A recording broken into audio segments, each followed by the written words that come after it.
Friday Night Extra, sponsored by Johnny's Pizza House. Friday night, week 10 edition. I'm getting behind myself. Want to get ahead of ourselves in life, not behind of ourselves. Week 10 of high school football in Louisiana and Arkansas. You see, Jesse and Steve, we finally gave them the boot. We said, you got to go. Your service is no longer needed. Wow. Yes. I miss my dog. Pour one out. No, I'm just kidding. No. Doing a great job there in Tuscaloosa. We'll hear from both Stephen and Jesse later in the show.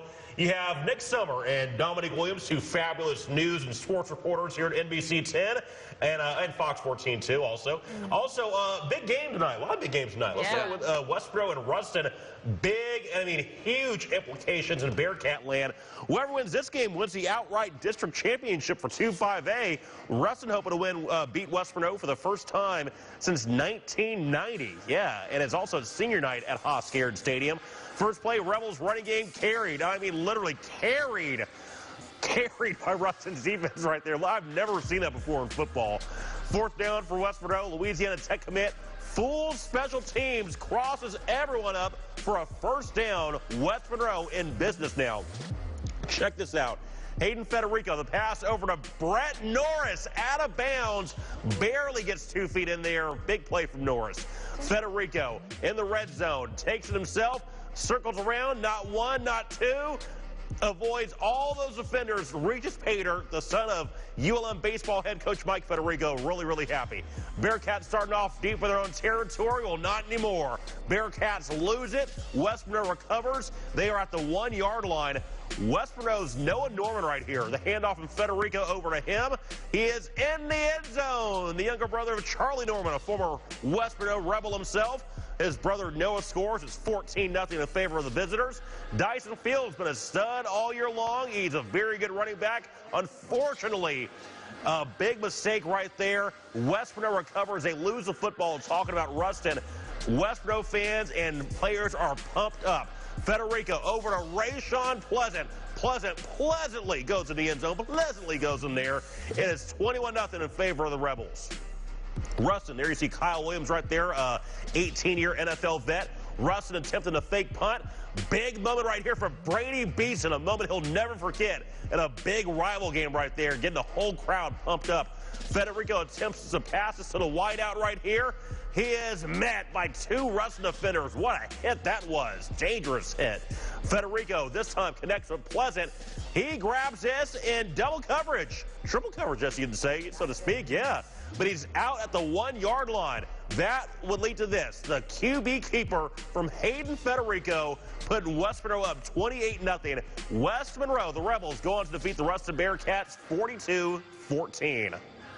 All right, over to Ouachita Christian hosting Mangum High, Week 10's high school football. Eagles with the early lead in the first quarter, 7-0. Quarterback Landon Gaze on the snap, step back, looks and throws deep and is caught by wide receiver Tristan Riley, who will ease on down into the end zone. Look at their number 3, your worst nightmare there. All right, next Mangum possession, TJ Bell hands off to Jalen Williams, rushes and gets brought down inside the 20. Our next drive, 1st and goal. Dragons, Bell on the snap, steps, looks and throws to a receiver, but tight man covers, so he gets brought down just short of a touchdown. Next play, Dragons on the goal line and Bell for the keeps and tries to get through that Eagles defense, but still unsuccessful. Next, Bell tries again for the keeper, and that Eagles D-line stopping the Dragons from any inch of getting the touchdown here. Ball gets turned over to OCS now. OCS with the ball, QB on the snap, throws to Mangum. Worst nightmare, Tristan Wiley for the catch, and Dragons struggle a bit to bring him down. OCS with possession, QB Landon on the snap, step back, looks downfield and sees Tate Hamby open in the end zone, and yes, my friends, that's another touchdown. This game was pretty much a wrap. OCS takes the win, 48-12, the final. All right, we got Rayville tonight. It was their homecoming as they hosted General Trash, who is looking to remain undefeated on the season. They are currently 8-0. Now, first play of the game, we got Juan Turner on the reverse, who bounces it out to the right side, taking it all the way down the sideline for a big 20-yard gain that would set up this next play to Kedrick Green, who cuts it inside for a nice pickup, a first down, bringing the Rayville defenders with him. Now, he would get the call again, untouched, right up the middle for for the first score of the game. General Trash goes up 6-0. Now, this is the two-point conversion, so they will go up 8-0 first quarter. There you see it, 8-0, 2 minutes into the game. Now, there would be a fumble by Rayville, caused a mistake. They could not get back on the ball. General Trash would recover this. Now, who that is, Kedrick Green again going in for his second touchdown, making it look easy. General Trash up 16-0 in the first quarter. Now we got Wyatt Williams, not Wyatt Williams, the receiver bouncing it outside on the reverse, going all the way down inside the goal line. That would set up this next play, slant to Nash, who cuts it across the middle, cuts back in, going all the way down the field, would not get in the end zone, but it would not matter because General Trash would go on to win 66-22. Big scoring there, a lot of scoring over there.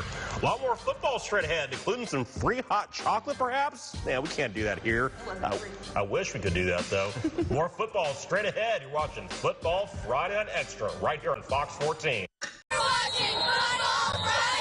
Greens kick balls in the end zone. Welcome back to Football Friday Night Extra right here on Fox 14. Nick Summer and Dominique Williams.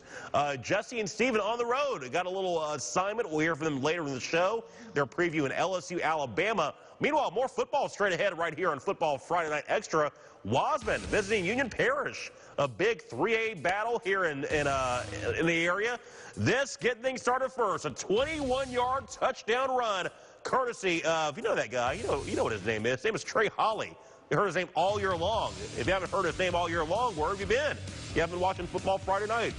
15-yard is this is a 15-yard pass right here, courtesy of Wasman's quarterbacks. They're wide out right here, and perhaps some change after that.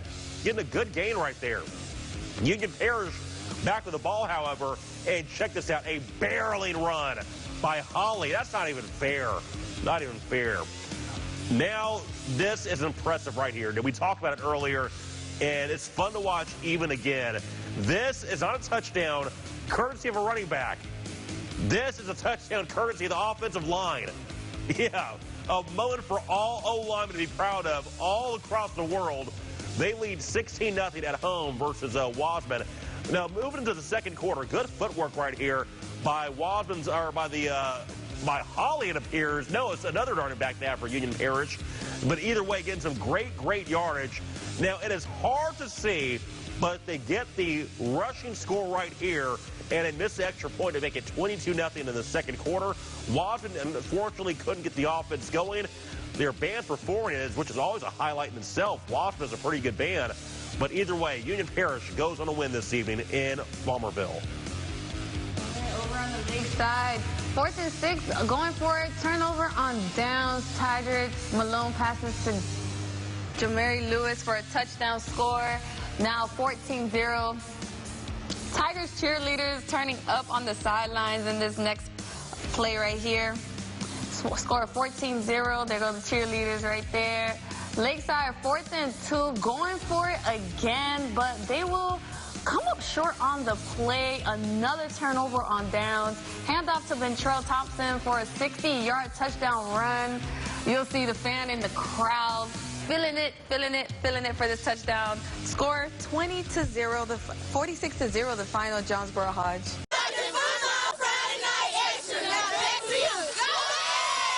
Always fun to see cheerleaders out there supporting their team. We got a good little team right here, and we have more of our team actually on the road in Tuscaloosa, Alabama. Of course, you got Nick Summer and Dominique Williams over here along for the ride. Michaela in the house on a Football Friday night. Michaela Weeks, by the way, her cousin, A.J. Allen, having a good week on Thursday, and her other cousin, Jalen Williams, having a very good week this evening for Mangum, by the way. And, of course, thanks to Dalvin and everyone else, and Johnny Ringo, or Brandon Ringo, helping out in production as well. Again, a fun weekend straight ahead. LSU, Alabama. We start things off with a very own Jesse Davis, who's biting into some good eats in Tuscaloosa. Our sports team, we're in Alabama for one of the biggest rivalry games this weekend between the LSU Tigers and the Alabama Crimson Tide. But why make a trip all the way this far? But we've got to see who has the best food in Tuscaloosa. Hands down the greatest ribs I've ever had. All right, so of course we're at Dreamland Barbecue, but we got to see how good this barbecue is. My man, how good is this barbecue? Incredible. Best barbecue in Alabama. I'm a veteran here. It's good. Really good. Every weekend, every game day, we're pretty much packed out. The original thing was no baked bean, no coleslaw, no potato salad, don't ask. All right, we're about to go check on some more people to see how the barbecue is. Let's... So, how's the barbecue? So good. So good. So how many times do you come here? About once every 2 months. All righty, we're going to see how good is the original Dreamland barbecue here in Tuscaloosa, Alabama. Here we go. Hot, fresh, smoky.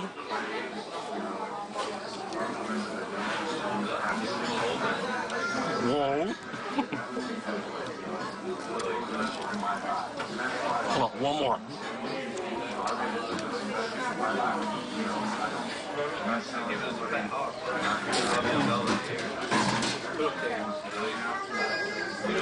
This barbecue is so good. It makes you want to slap. No, I'm not going to say that. I'm not going to say that. Just makes you want to dance. Just. The barbecue here, Dreamland Barbecue, is original. It's good here in Tuscaloosa, Alabama.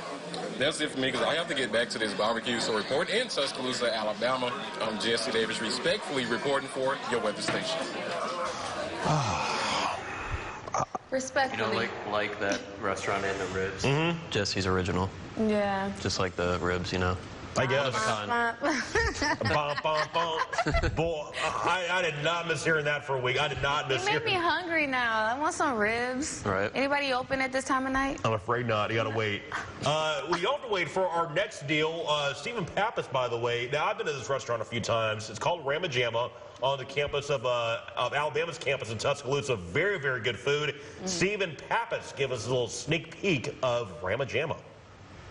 Well, the sports team has made the long journey from West Monroe all the way here to Tuscaloosa. It's not a trip to Tuscaloosa if you are not eating here at the Ramajama, and it does not get any more convenient if you want to watch Alabama football. Take a look at where Bryant-Denny Stadium is. It is right here. The Ramajama is one of the more iconic buildings and restaurants here in Tuscaloosa. Everybody that eats here feels the same way. I mean, it's right next to the stadium, and since then it's just been a key part of Alabama culture. On game days, everyone just comes, lines up just for a burger, just because this place, I mean, look around, it's Alabama. The family vibe, it's also like where you can come in and you're like, oh, I'll pay for my cheeseburger tomorrow, and like everyone just, we have our regulars, and it's just such a nice family, and the staff is, and everyone's just super close and welcoming.